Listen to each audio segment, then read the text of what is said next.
Having played in this rivalry game before, what does this week mean to you personally?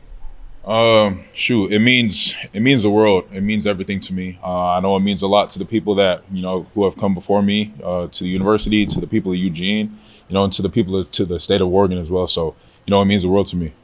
What's the message about this rivalry that you try to convey to the new guys, whether it's a freshman or a transfer? What was that? What's the message about this rivalry that you convey to the transfers or the new guys? It's all personal. I know that we have a whole lot of new guys on the team, right? So you just kind of got to relay that message of kind of like what happened 2022, kind of what they think about you, what they think about us, and Atticus is kind of spreading the word a little bit, but about how they really feel about us, right? Him coming from there, so yeah, kind of just spreading the word on, letting them know that it's real personal. So. In the past, when you guys have played, it's always at the end of the year. It's kind of when teams are kind of reaching their peaks. What's it like playing this in week 3 in September? Yeah, it's a little different. It's a little different ever since I've been here. Like you just said, we've always been playing them, towards the end of the season. But I think that it's going to be exciting to play them very early. See the team of North a little bit early. So I'm excited for it. What do you think of when you think of the 22 game?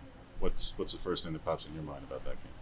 Yeah, just finish. I think finish was the main part. They beat us in the second half, and they won us, or they beat us in the fourth quarter as well. So yeah, that's the main thing that comes to my mind when I think about that game. So. Has their offense changed much between the new coach and what they were the last couple of years?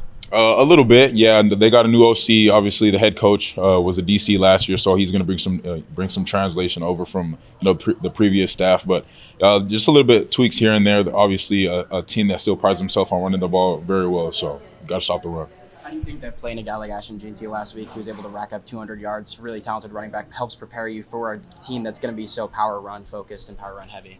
Yeah, I think, just the opportunity that we had to, face a talented running back like Ashton Jeanty was. I think that's, we can go and look at the film and be like, okay, how can we stop the run even better? And, learn from that before like later on in the season worrying about that, like, oh, dang, we should have fixed this earlier, right? So now that we have that under our belt, we can go and look at the film and be like, okay, now we can go from learning from stopping or the things that we did bad against Boise State and, just applying that to our game further on out.